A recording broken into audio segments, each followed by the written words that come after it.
Fala galerinha do primeiro ano do sétimo moderno, mais uma aula de biologia com o professor Wesley Farias. Hoje nós vamos falar sobre os ácidos nucleicos. E se vocês não sabem porque são parecidos com seus pais, hoje essa aula vai revelar esse segredo biológico, porque é hora da biologia.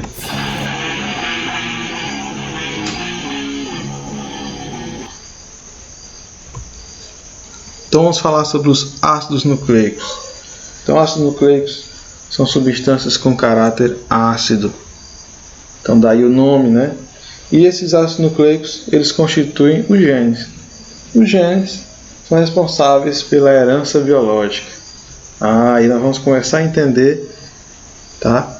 Porque somos parecidos com nossos pais, né? Então, nós somos parecidos porque recebemos nos gametas que nos originaram genes do pai e da mãe que são constituídos por ácidos nucleicos, principalmente por um em especial, que é o ácido desoxirribonucleico, ou DNA.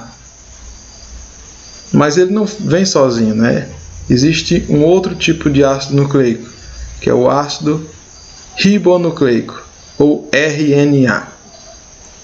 Eles são responsáveis pelo armazenamento e a transmissão da informação genética.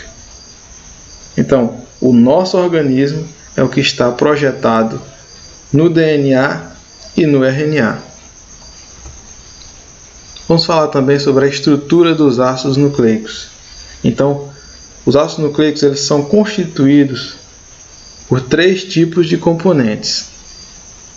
O primeiro componente é um glicídio do grupo das pentoses. Então, o que é um glicídio do grupo das pentoses? Uma substância com 5 carbonos, a nossa pentose, tá? Existem 2 tipos aqui, a ribose, que vai ser a pentose do RNA, e a desoxirribose, que vai ser a pentose do DNA. E existe o ácido fosfórico, que vai estar ligado a cada uma delas. Existe também o terceiro componente, que é a base nitrogenada. As bases nitrogenadas, que nós vamos ver que são 5, e elas são classificadas em púricas e pirimídicas. Qual a diferença entre base púrica e base pirimídica? As bases púricas elas são formadas por 2 anéis de carbono e nitrogênio, como vocês podem ver aqui na imagem, tá? Então a adenina e a guanina aqui são bases púricas. Aqui do outro lado nós temos as bases pirimídicas, só com um anel, tá? De carbono e nitrogênio. Então aqui, qual seria a composição com relação às bases nitrogenadas do DNA e do RNA? Então, o DNA ele tem adenina, guanina, citosina, timina, mas não tem a uracila. Já o RNA ele tem adenina, guanina, citosina e uracila, mas não tem a timina, tá? Então esse é o diferencial entre as bases do DNA e do RNA. Todos esses componentes que nós vimos, eles podem se juntar para formar os nucleotídeos. Tá? Os nucleotídeos são os componentes dos ácidos nucleicos. São essas estruturas chamadas de nucleotídeos que vão formar o DNA e o RNA. Agora, nós temos que entender que o nucleotídeo do DNA ele é diferente do nucleotídeo do RNA, tá? O nucleotídeo do DNA, observando aqui a estrutura, ele vai ter o ácido fosfórico ligado a uma pentose que vai ser a desoxirribose, né? Que é a pentose do DNA que nós já vimos, ligado a uma base nitrogenada. Essa base nitrogenada nós vimos também que o DNA não tem a uracila, tem a timina. Então vai ter essa diferença.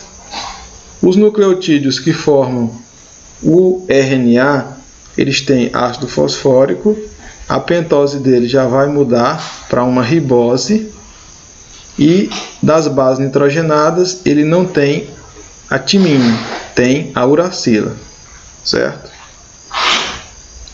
Aqui nós vamos ver a estrutura do DNA. Então, o DNA é essa cadeia polinucleotídica, ou seja, ele resulta da união entre muitos nucleotídeos, tá? E essa união, como nós podemos observar aqui na imagem, tá? Só mostrando aqui a vocês onde estão os nucleotídeos, né? Lembrando, fosfato, bolinha, tá?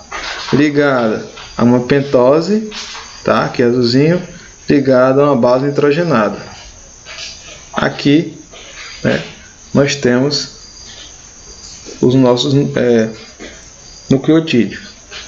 Aqui outro nucleotídeo, ó, logo abaixo, para a gente observar. Bolinha, fosfato, pentose, base nitrogenada. Outro nucleotídeo, bolinha, pentose, base nitrogenada. Então eles são ligados aqui, formando as fitas, tá? Essa ligação entre eles, ela sempre vai acontecer aqui entre um açúcar de um nucleotídeo com o fosfato do outro nucleotídeo, tá? Então essa ligação ela vai acontecer aqui. E aí ela é chamada de ligação fosfodiéster. Já que eu chamo a atenção de vocês aqui para o meio, nas bases nitrogenadas que vão se ligar aqui, mantendo as duas fitas unidas através da ligação de pontes de hidrogênio, que vai se estabelecer aqui no meio.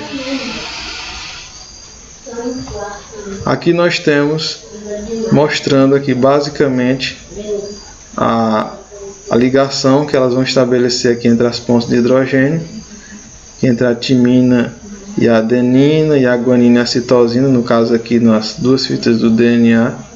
Timina e adenina são duas ligações de ponto de hidrogênio. Guanina e citosina estabelecem 3 ligações de ponto de hidrogênio. Portanto, é uma ligação mais forte. E aqui só para relatar que o modelo da estrutura do DNA, que é formado por duas cadeias helicoidais, né, que nós chamamos de dupla fita ou dupla hélice, né, formando uma espiral. E esse modelo foi proposto por James Watson e Francis Crick em 1953, como nós podemos observar aqui na imagem. O modelo da estrutura do DNA. Aqui nós vamos falar também sobre RNA. RNA, nós podemos ver que ele é uma única fita, tá? E aqui nós temos as bases que a gente já falou: citosina, guanina, adenina e uracila, né? São as bases. Lembrando que substitui a timina no RNA. O RNA não tem a timina, ele tem a uracila. E aqui, hipoteticamente, como ficaria emparelhada aqui as bases no RNA? Se esse RNA fosse copiado aqui, né? Como é que iam ficar emparelhadas as bases nitrogenadas? Então o emparelhamento dele funciona com a citosina e guanina, tá? Que é parecido com o do DNA, e a adenina e uracila, porque ele não tem a timina, tá? Então ele não tem a timina, então ele liga a adenina com a uracila. Se, por exemplo, ele fosse copiar aqui, tá? Essa estrutura dele fosse copiada, ele ia parear dessa maneira, tá? Guanina com citosina, adenina com uracila. Pessoal, obrigado pela atenção de vocês. Espero ter ajudado. Caso vocês tenham gostado desse vídeo, que está disponível no nosso canal, vão lá, comentem, deixem o joinha de vocês e até a próxima aula.